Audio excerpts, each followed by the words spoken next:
الحمدللہ رب العالمین والصلاة والسلام علی سید المرسلین وعلی آلہ وصحبہ اجمعین۔ ہم 15ویں صدی ہجری کے 45 سال دیکھ چکے ہیں اور یہ 46واں سال ہے۔ 15ویں صدی ہجری کا آغاز 1980 میں ہوا تھا، تو آج 2025 ہے، تو یہ 45 سال کی داستان ہے، یعنی یہ صدی ابھی مکمل نہیں ہوئی، نصف صدی ہے سمجھیے، 45 سال کا یہ قصہ ہے۔ تو یہاں اس صدی میں جو سب سے پہلی چیز آپ دیکھتے ہیں وہ جنگ خلیج ہے۔ مغرب مسلمانوں کو لڑاتا ہے۔ پہلے یہ کرتا ہے کہ عراق کو اور ایران کو آپس میں لڑاتا ہے۔ صدام حسین سے کہتا ہے کہ ایران پہ حملہ کرو۔ دوسرا کام جو مغرب کرتا ہے، صدام حسین سے کہتا ہے کہ کویت پر حملہ کرو۔ چنانچہ صدام حسین کویت پر حملہ کرتا ہے اور مغرب بس انتظار میں تھا کہ کس طرح وہاں پہنچے، اور اب وہ کویت کو بچانے کے لیے اپنی فوجیں سعودی عرب کے شہر حفر الباطن، جسے کنگ خالد ملٹری سٹی کہتے ہیں، وہاں اپنی فوجیں اتار دیتا ہے۔ تو 1991 میں جنگ خلیج ہوئی، جس میں 1.5 لاکھ سے زائد عراقیوں کو قتل کیا گیا۔ اچھا، اب اس کے اثرات یہ مرتب ہوئے، یہ 1991 کی جنگ ہے، یہ 1412 ہجری کی جنگ ہے، 15ویں صدی کی جنگ ہے۔ اس کے اثرات یہ مرتب ہوئے کہ پورے عالم اسلام پر ایک ہیبت سی طاری ہو گئی۔ سعودی عرب پر ہیبت طاری ہو گئی، اور امارات پر اور عمان پر اور اردن پر اور مصر پر اور شام پر، عراق اور ایران پر اور افغانستان پر اور پاکستان پر، بلکہ ساری دنیا کے جو مسلمان تھے انہوں نے دیکھا کہ کس طرح امریکہ اب عراق میں آ کر بیٹھ گیا ہے، اور پھر عراق کے تیل کی دولت پر انہوں نے قبضہ کر لیا۔ بغداد اور تکریت وغیرہ کی کنوؤں پر امریکہ نے قبضہ کر لیا، اور بصرہ پر برطانیہ نے اپنا راج قائم کر لیا۔ تو یہ ایک بہت بڑا واقعہ ہے۔ اس کے بعد پھر امریکہ نے دوسرا بڑا واقعہ یہ ہے کہ امریکہ نے افغانستان پر قبضہ کر لیا اور 20 سال تک وہاں بیٹھے رہے، اور ستم یہ کہ اس نے یہ کہا ساری دنیا کے لوگ اس جنگ میں شریک ہو جائیں۔ چنانچہ امریکہ نے جاپان سے اور برطانیہ سے اور فرانس سے اور جرمنی سے اور دنیا کی 25-30 ممالک سے اس نے یہ کہا کہ ٹوکن کے طور پر 5-5 ہزار، 10-10 ہزار یا کم سے کم 1,000 یا 500 فوجی افغانستان میں بھیجو۔ دنیا کو یہ تاثر دیا گیا کہ یہ ایک افغانستان ایک عالمی فتنہ ہے، اور جھوٹ پھیلانے میں تو یہ لوگ ماہر ہیں۔ دیکھیے، صدام حسین کے بارے میں یہ پروپیگنڈا کیا گیا کہ اس کے پاس ویپنز آف ماس ڈسٹرکشن ہیں، یعنی اس کے پاس کیمیائی ہتھیار ہیں، یہ ساری دنیا کو تباہ کر سکتا ہے۔ بعد میں پھر برطانوی وزیر اعظم ٹونی بلیئر نے معافی مانگی کہ ہم نے یہ جھوٹ بولا تھا، صدام حسین کے پاس کوئی ویپنز آف ماس ڈسٹرکشن نہیں تھے۔ تو مقصد یہ تھا کہ عالم عرب پر قبضہ کیا جائے، وہاں تیل کی دولت پر قبضہ کیا جائے۔ اچھا دیکھیے، یہ جنگ خلیج ہوئی، لیکن ایک اور چیز بڑی اہم ہوئی، اور وہ یہ ہوئی، اس جنگ خلیج کے فوراً بعد یورپی ممالک متحد ہو گئے، اور انہوں نے مل کر یورپین یونین قائم کر۔ یہ ایک نیا تجربہ تھا۔ دیکھیے، دوسری جنگ عظیم میں تو ہم نے یہ دیکھا تھا کہ یورپ تقسیم ہو چکا تھا، اور جرمنی اور اٹلی ایک طرف تھے، اور دوسری طرف برطانیہ اور دوسری قوتیں تھیں، لیکن اب یورپ متحد تھا۔ انہوں نے فیصلہ کیا کہ ہماری معلومات ایک جیسی ہوں گی۔ انہوں نے فیصلہ کیا کہ ڈبل ٹیکسیشن نہیں ہوگا۔ انہوں نے فیصلہ کیا کہ 25 ممالک میں لوگ بغیر کسی ویزا کے ایک دوسرے ملک میں سفر کر سکتے ہیں. یعنی ایک بہت بڑا ملک بن گیا. انہوں نے کہا کہ اس کا ایک پاسپورٹ ہوگا، ایک کرنسی ہوگی. چنانچہ انہوں نے یورو کے نام سے ایک کرنسی قائم کی. تو یہ ایک بڑی کامیابی تھی. دیکھیے، ایک طرف تو مغرب اور خاص طور پر امریکہ اور یورپ وہ متحد ہو رہے تھے، دوسری طرف وہ عالم اسلام کو تقسیم کر رہے تھے. کویت بنا دیا، بنگلہ دیش بنا دیا، اور امارات بنا دیا، شارجہ بنا دیا. سوڈان کو 2 حصوں میں تقسیم کر دیا. اردن کی ایک نئی ریاست انہوں نے قائم کر دی، یہ وغیرہ وغیرہ. اچھا، اس کے بعد اب ہم دیکھتے ہیں کہ یہ پھر اسرائیل کی مدد کرتے ہوئے انہوں نے غزہ پر حملہ کیا. یعنی 1445 ہجری میں، پچھلے سال، یعنی 1 سال 3 مہینے تک ابھی جنگ بندی کچھ ہوئی ہے، لیکن اب انہوں نے ہزاروں فلسطینیوں کو شہید کیا اور لبنان پر انہوں نے قبضہ کر لیا. اچھا دیکھیے، جو ان کی سیاسی حکمت عملی تھی، انہوں نے یہ دیکھ لیا تھا کہ اسرائیل مصر کے مقابلے میں جیت نہیں سکتا. تو ان کی پالیسی یہ رہی کہ مصر کو کسی طرح کاٹ دیا جائے. چنانچہ $8-10 بلین انہوں نے مصر کو دیے، اور اسرائیل اور مصر کے درمیان ایک معاہدہ کرا دیا گیا جسے کیمپ ڈیوڈ معاہدہ کہتے ہیں. تو یہ کیمپ ڈیوڈ معاہدے کے نتیجے میں ہی آج غزہ پر یہ بمباری ہوئی ہے. یہ کیمپ ڈیوڈ کا شاخسانہ ہے. کیونکہ مصر نے یہ ایگریمنٹ کر لیا کہ وہ اسرائیل سے جنگ نہیں لڑے گا. سعودی عرب کے پاس تو اتنی قوت نہیں ہے، اس کی فوج بمشکل حاجیوں کو کنٹرول کرتی ہے.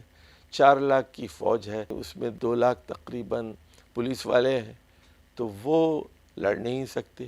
کویت لڑ نہیں سکتا. عراق کی فوج کو تباہ کر دیا گیا ہے. مصر کو بالکل خاموش کر دیا گیا کیمپ ڈیوڈ کے نتیجے میں. تو غزہ میں ان کی تباہی ان کا مقدر تھی. لیکن سلام پیش کیجئے اہل غزہ پر، ایک آدمی ایسا نہیں ہے جو یہ چاہتا ہے کہ اپنی زمین بیچ دے اور نقل مکانی کرے. ایک آدمی ایسا نہیں ہے جو اپنی زمین بیچنا چاہتا ہو اور جو چاہتا ہو کہ نقل مکانی کرے. امریکہ یہ کہہ رہا ہے ہم ان کو انڈونیشیا لے جا کر آباد کریں گے، ان کو بہتر گھر دیں گے. امریکہ یہ کہہ رہا ہے ان سے کہ آپ کو مصر میں آباد کریں گے، آپ کو اردن میں آباد کریں گے، آپ کو سعودی عرب میں آباد کریں گے. غزہ کو چھوڑ دو. اور فلسطینیوں کو کہہ رہے ہیں کہ آپ چھوڑ دیں. لیکن سلام ہے کہ مسجد اقصیٰ کی حفاظت کے لیے، مسجد اقصیٰ کے پاس رہنے والے فلسطینیوں پر 25,000 وہ لوگ ہیں، وہ کہتے ہیں کہ ہم آپ کو 100 گز زمین کے بدلے میں $1 ملین دینے کے لیے تیار ہیں، عالی شان مکان تیار کر کے دینے کے لیے تیار ہیں. وہ کہتے ہیں کہ ہم مسجد اقصیٰ، یہ ہمارے لیے حرم ہے، یہ معراج نبوی کا مقام ہے، یہ انبیاء کی امامت جہاں کی گئی ہے وہ مقام ہے. اس مقام کو ہم چھوڑ کر نہیں جائیں گے. ایک لڑکا بھی، ایک عورت بھی، ایک بچی بھی شرمندہ نہیں ہے. یہ سب کے سب مجاہد ہیں. اور یہ حماس کی جو چیزیں آپ یہاں دیکھتے ہیں تو اس میں اخوان المسلمین کی تعلیمات کا بہت ہاتھ ہے. یہ شیخ مصطفیٰ یاسین اور خالد مشعل وغیرہ کے جو نام ملتے ہیں، یہ وہی لوگ ہیں جو حسن البنا شہید اور سید قطب کی تحریروں سے متاثر ہوئے ہیں. اچھا جناب، اب ذرا کچھ یورپ کی مزید فتوحات کا جائزہ لے لیجئے کہ یہاں پر اب گرافک کیلکولیٹرز اور کمپیوٹرز اور سب سے بڑھ کر موبائل اور اینڈرائیڈ کی ایجاد ہوئی ہے. اور موبائل ایک ایسا فتنہ ہے جو کئی نسلوں پر اثر انداز ہوگا. کئی نسلوں پر۔ اب یہ ہے کہ بچہ پیدا ہوتا ہے، 6 مہینے سال کا ہوتا ہے تو مائیں اس کے ہاتھ میں موبائل دے دیتی۔ موبائل سے وہ میوزک سنتا ہے، وہاں سے کارٹون دیکھتا ہے، وہاں سے گانے سنتا ہے۔ موبائل ایک آفت ہے۔ اب بچے موبائلز پر گیم کھیلتے ہیں۔ اب یہ گلی کوچوں میں جا کر گلی ڈنڈا اور ہاکی اور فٹ بال اور کرکٹ نہیں کھیلتے، اب سب کے ہاتھ میں موبائل ہے۔ پھر انٹرنیٹ کی آفت الگ ہے۔ اور امریکہ اور یورپ کرتے یہ ہیں کہ گندی فلموں کا ایک سیلاب ہے جو پوری دنیا میں پھیلایا جا رہا ہے۔ امریکہ جب افغانستان میں آیا تو ہوائی جہازوں کے ذریعے سے بلو فلموں کی کیسٹس اور سی ڈیز پھیلائی گئیں وہاں پر، تاکہ افغانستان کا بچہ ان آفات میں مبتلا ہو جائے۔ دیکھیے اس دور کا فتنہ کیا ہے۔ مسلمانوں میں اتحاد نہیں ہے، بے حیائی اور فحاشی بڑھ رہی ہے، ہوموسیکشولیٹی بڑھ رہی ہے، خاندان ٹوٹ رہا ہے۔ مغرب کہتا ہے کہ شادی کرنے کی کیا ضرورت ہے، کسی طرح اپنی جنسی ضرورت پوری کرو۔ اور مغرب نے جنسی کھلونے تیار کیے ہیں، سیکس ٹوائز۔ وہ کہتا ہے کہ فیملی پلاننگ کرو، شادی کی ضرورت نہیں ہے، بچے پیدا مت کرو، اور کسی طرح اپنی جنسی خواہش پوری کرو، چاہے وہ ہم جنسیت اور ہوموسیکشولیٹی ہی سے کیوں نہ ہو، چاہے وہ جنسی کھلونوں کے ذریعے سے ہی کیوں نہ ہو۔ تو یہ مغرب اب خاندان کا دشمن ہے، یہ رشتہ داروں کا دشمن ہے، یہ ماں باپ کا، چچا چاچی اور ماما مامی اور تایا پھوپھی ماموں، اب یہ رشتے سارے ختم ہو جائیں گے، بھائی بھائی کا رشتہ ختم ہو جائے گا۔ انسان کو مغرب نے ٹیکنالوجی کی مدد سے تنہا کر دیا ہے، خود غرض بنا دیا ہے۔ اچھا دیکھیے، امت مسلمہ آج بھی اسی تصوف میں گرفتار ہے، اسی تشیع میں گرفتار ہے، وہی پیری مریدی کا نظام ہے، وہی بدعات ہیں، وہی قبر پرستی ہے، اور وہی آپ دیکھتے ہیں کہ عاملوں کے پاس لوگوں کا ہجوم ہے اور جادو کا زور ہے۔ امت مسلمہ قرآن سے بیگانہ ہے، حدیث سے بیگانہ ہے، اور چھوٹے چھوٹے فروعی اختلافات میں مبتلا ہے۔ یہ ہے امت مسلمہ کی حالت زار۔ اچھا، اب فکری اعتبار سے دیکھیے کہ پچھلی صدی تو ماڈرنزم کی صدی تھی، اور اس میں جو بڑے دانشور تھے وہ کارل مارکس اور ہیگل اور آئنسٹائن، اور پھر آپ کے یہ جو جنسیات کا بادشاہ کہتے ہیں ایک یہودی تھا سیگمنٹ فرائڈ، جو بڑا ماہر نفسیات بھی بتایا جاتا ہے، ان کی صدی تھی۔ لیکن اب یہ صدی ہے جناب پوسٹ ماڈرنزم کی، اور وہ لوگ یہ کہتے ہیں، یہ بھی اسلام کے کٹر دشمن ہیں۔ یعنی پوسٹ ماڈرن فلسفی جتنے بھی ہیں، چاہے وہ لیوتار ہو یا رورٹی ہو یا بادریلا ہو، یہ سارے لوگ وہ ہیں جو کہتے ہیں کہ کوئی عالمی نظام موجود نہیں ہے۔ یعنی وہ یہ کہتے ہیں کہ سرمایہ دارانہ نظام ایک عالمی نظام نہیں ہے، وہ یہ کہتے ہیں کہ اشتراکی نظام ایک عالمی نظام نہیں ہے، یعنی وہ یہ کہتے ہیں ایک بڑا بیانیہ نہیں ہے، ایک میگا نیریٹو نہیں ہے، ایک میٹا نیریٹو نہیں ہے، یعنی مہا بیانیہ نہیں ہے۔ اس کے برخلاف اسلام کا یہ دعویٰ ہے کہ اسلام ایک مکمل نظام ہے، اور مولانا مودودی رحمہ اللہ کا یہ کارنامہ ہے، انہوں نے دنیا کے سامنے یہ بات پیش کی ہے کہ اسلام ایک مکمل نظام ہے۔ یہ ایک عقیدہ بھی ہے، عقیدہ توحید بھی ہے، عقیدہ رسالت و آخرت بھی ہے، یہ ایک عبادات کا نظام ہے، ایک یہ خاندان کا نظام ہے، معاشرت کا نظام ہے، یہ ایک سیاسی نظام ہے، ایک معاشی نظام ہے، ایک مکمل نظام حیات ہے۔ اب آ جائیے، یہ 15ویں صدی کی ابتدائی 45 سالوں میں جو بڑے بڑے علماء ہمارے ہاں پیدا ہوئے ہیں، ان میں دیکھیے سب سے بڑا نام تو ہے شیخ محمد ناصر الدین البانی کا۔ جن کی وفات 1420 ہجری میں ہوئی ہے، یعنی 15ویں صدی ہی میں 1999 میں ان کی وفات ہوئی ہے۔ دوسرا بڑا نام ہے شام کے مشہور عالم مصطفیٰ زرقا کا، ان کا انتقال بھی 1420 ہجری میں ہوا ہے۔ تیسرا بڑا نام آپ دیکھتے ہیں ہندوستان کے بہت بڑے عالم اور مؤرخ مولانا ابو الحسن علی ندوی کا ہے، ان کی وفات بھی 1420 ہجری میں ہوئی ہے۔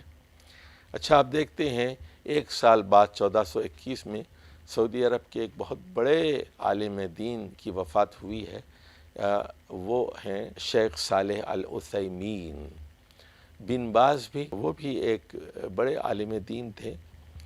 دیکھیے عبد الکریم زیدان ایک فقیہ اور ایک محدث کی حیثیت سے ہمارے سامنے آتے ہیں۔ 1435 ہجری میں، آج سے کوئی 11 سال پہلے ان کی وفات ہوئی ہے 2014 میں۔ اس صدی کا ایک بہت بڑا نام ہے شیخ ضیاء الرحمن اعظمی کا، حال ہی میں 5 سال پہلے ان کی وفات ہوئی ہے 1441 ہجری میں۔ ان کا کارنامہ یہ ہے کہ انہوں نے 16,500 صحیح احادیث کو مرتب کر دیا ہے الجامع الکامل کے نام سے۔ تو صحیح احادیث کا ایک مکمل مجموعہ اب دستیاب ہے۔ یہ 19 جلدوں میں یہ پورا مجموعہ موجود ہے۔ اب آدمی تمام کتابوں سے بے نیاز ہو گیا ہے، یعنی ایک متوسط درجے کے عالم کے لیے الجامع کامل کافی ہے۔ 16,000 صحیح حدیثیں موجود ہیں، تو یہ ایک بہت بڑا کارنامہ ہے۔ اور دیکھیے اللہ تعالیٰ کی قدرت کہ ہندوستان کے صوبے یو پی کا ایک ضلع ہے اعظم گڑھ، تو وہاں پر ایک دھوبی کا لڑکا تھا۔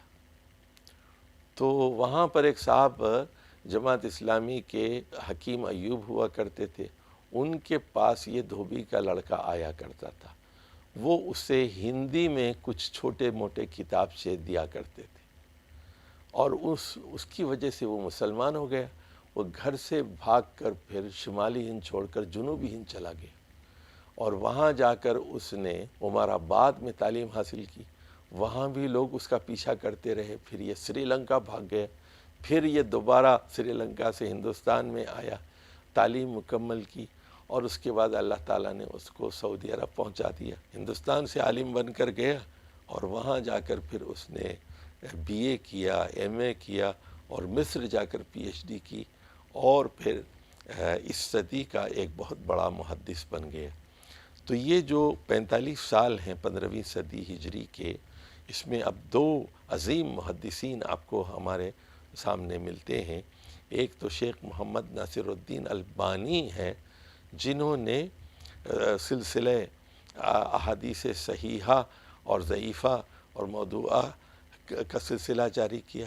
فقہ کی تمام بڑی بڑی کتابوں کی تخریج کر دی، یعنی حنفی کتابوں کی اور مالکی، حنبلی، شافعی کتابوں میں جو حدیثیں درج تھیں ان کی تخریج کر دی، بتا دیا کہ کون سی حدیث صحیح ہے اور ضعیف ہے اور موضوع ہے۔ اسی طرح انہوں نے تصوف کی بڑی بڑی کتابوں کا جائزہ لیا اور بتا دیا کہ تصوف کی کتابوں میں کون سی حدیثیں صحیح ہیں، کون سی ضعیف ہیں اور کون سی جھوٹی ہیں۔ اس صدی کا ایک بہت بڑا نام ہے۔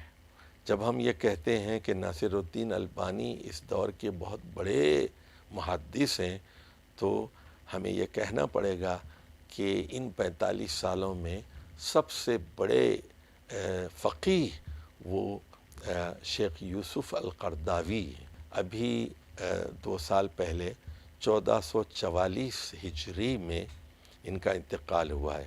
ہم 1446 میں ہیں، 2 سال پہلے یعنی 2022 میں ان کی وفات ہوئی ہے۔ شیخ یوسف القرداوی 100 سے زائد کتابیں لکھی، بہت بڑے فقیہ ہیں یہ۔ ان کی بعض آراء سے اختلاف کیا گیا ہے، لیکن اپنی اختلافی آراء کے باوجود یہ ایک بہت بڑے فقیہ ہیں۔ اسلام میں حلال و حرام اور فقہ الجہاد، فقہ الزکوٰۃ ان کی مشہور کتابیں ہیں، ان کے فتاویٰ بہت معروف ہیں۔ اپنے فتاویٰ میں یہ تسہیل سے کام لیتے ہیں، اور وہ یہ کہتے ہیں کہ خود رسول اللہ صلی اللہ علیہ وسلم نے تسہیل کا حکم دیا ہے، اور کہا ہے کہ یسروا ولا تعسروا۔ وہ یہ کہتے ہیں اللہ تعالیٰ نے تیسیر کا حکم دیا ہے، اور اللہ نے کہا ہے کہ یرید اللہ بکم الیسر ولا یرید بکم العسر۔ تو اسی لیے اپنے فتاویٰ میں یہ تیسیر سے کام لیتے ہیں، اور مسلمانوں کو بتاتے ہیں کہ ان کی مجبوری کو ملحوظ رکھتے ہوئے، ان کے حالات کو ملحوظ رکھتے ہوئے فتویٰ دیتے ہیں، اور بعض نئے مسائل میں انہوں نے اجتہادی راستہ اختیار کر کے امت کو ایک نیا راستہ دکھایا ہے۔ اس کے بعد ان کی ایک اور بڑی خوبی یہ ہے کہ یہ حسن البنا شہید کے شاگردوں میں سے ہیں، اور ان کا تعلق اخوان المسلمین سے رہا ہے۔ مصر نے ان کو جلا وطن کر دیا تو قطر نے پھر ان کو پناہ دی، اور قطر ہی میں انہوں نے تقریباً 90 سال سے زیادہ عمر پائی۔ 1345 ہجری میں یہ پیدا ہوئے، 1444 ہجری میں انتقال کیا۔ قمری اعتبار سے تقریباً 99 سال کی عمر انہوں نے پائی، اور بڑی عظیم الشان خدمات انہوں نے انجام دی۔ تو یہ ہے 1446 ہجری تک کا نقشہ۔ اور اب دیکھیے کہ دنیا آگے کیا دکھاتی ہے۔ تو اب آگے جو دنیا ہے وہ بظاہر یہی لگتا ہے کہ امریکہ کی بالادستی ہے، اور امریکہ اور روس کی ملاقات ہونے والی ہے، امریکہ میں ٹرمپ برسر اقتدار آ گیا ہے۔ لیکن مسلمانوں کو یہ بات یاد رکھنی چاہیے کہ اللہ تعالیٰ وقفے وقفے سے قوموں کو عروج دینے کے بعد زوال سے ہمکنار کرتا ہے اور ان کو ہلاک کر دیتا ہے۔ قوم نوح کی ہلاکت کے بعد قوم عاد کو ہلاک کیا گیا۔ یہ عاد وہی قوم تھی جو آج امریکہ کی طرح کہتی تھی من اشد منا قوتاً، ہم سے بڑی قوت کون ہے۔ اللہ تعالیٰ نے مغروروں کا سر ہمیشہ نیچے کیا۔ عاد کے بعد سمود کو ہلاک کیا گیا، سمود کے بعد ہوموسیکشول قوم لوط علیہ السلام کی قوم کو ہلاک کیا گیا، اور اس کے بعد شعیب علیہ السلام کی قوم کو ہلاک کیا گیا، اور پھر موسیٰ علیہ السلام کے زمانے میں فرعون کو غرق کیا گیا، حامان کو غرق کیا گیا، اور قارون جیسے بخیل آدمی کو زمین کے اندر دھنسا دیا گیا۔ تلک الایام نداولها بین الناس۔ دیکھیے رومن امپائر کا خاتمہ ہو گیا، اور پھر ایرانی حکومت کا خاتمہ ہو گیا۔ محمد مصطفیٰ صلی اللہ علیہ وسلم اور صحابہ کرام اور بالخصوص خلفائے راشدین کے زمانے میں عظیم شان فتوحات ہوئی۔ اس امت نے بڑے بڑے لوگ پیدا کیے، خالد بن ولید اور سلطان صلاح الدین ایوبی اور ٹیپو سلطان جیسے مجاہد پیدا کیے۔ اس امت نے بڑے بڑے علماء اور مفسر پیدا کیے، بڑے بڑے محدثین پیدا کیے، بڑے مجددین پیدا کیے، اور بڑے مفکرین پیدا کیے۔ اور یہ مسلمانوں کو یہ نہیں سمجھنا چاہیے یہ جو زوال ہم آج دیکھ رہے ہیں یہ زوال ہمیشہ رہے گا، مستقبل تابناک ہے۔ دیکھیے کافر لاکھ سازشیں کریں، وَمَكَرُوا وَمَكَرَ اللَّهُ وَاللَّهُ خَيْرُ الْمَاكِرِينَ، اور تِلْكَ الْأَيَّامُ نُدَاوِلُهَا بَيْنَ النَّاسِ۔ قرآن مجید صاف کہتا ہے کہ یہ گردش ایام ہیں جو اللہ تعالیٰ مختلف لوگوں کے درمیان پلٹتے رہتے ہیں، اور وہی ہے مالک الملک بیدہ الملک، اسی کے ہاتھ میں اقتدار اور بادشاہت ہے۔ تو عز من تشاء و تذل من تشاء، اور مسلمانوں کے لیے خوشخبری یہی دی گئی وَأَنْتُمُ الْعَالَوْنَ إِن كُنتُم مُؤْمِنِينَ، تم ہی غالب رہو گے اگر تم سچے معنی میں مومن بن جاؤ، انتم العالون ان کنتم مومنین، تم ہی غالب رہو گے اگر صحیح معنی میں تم مومن ہو جاؤ۔ تو ہمارے دو بنیادی مسائل ہیں، ایک تو یہ کہ ہمیں فروعات کو چھوڑ کر اصل کی طرف لوٹنا ہوگا، بدعات کو چھوڑ کر سنت کی طرف جانا ہوگا، دنیا کے نظریات کو چھوڑ کر قرآن کی طرف رجوع کرنا پڑے گا، قرآن کے ذریعے ایک جہاد عظیم برپا کرنا پڑے گا۔ وَجَاهِدْ بِهِمْ جِهَادًا كَبِيرًا وَجَاهِدْ بِهِ جِهَادًا كَبِيرًا، قرآن کے ذریعے سے جاہد بھی، جاہد بالقرآن جہادًا کبیرا۔ اور یہ ہے ہمارا پہلا مسئلہ کہ ہم اتحاد ہمارے اندر پیدا ہو، اور دوسرا مسئلہ یہ ہے کہ قرآن و سنت سے ہماری وابستگی مضبوط ہو جائے۔ کوئی وجہ نہیں ہے کہ اللہ تعالی ہمیں دوبارہ عروج سے ہمکنار کرے۔ والسلام علیکم ورحمۃ اللہ وبرکاتہ۔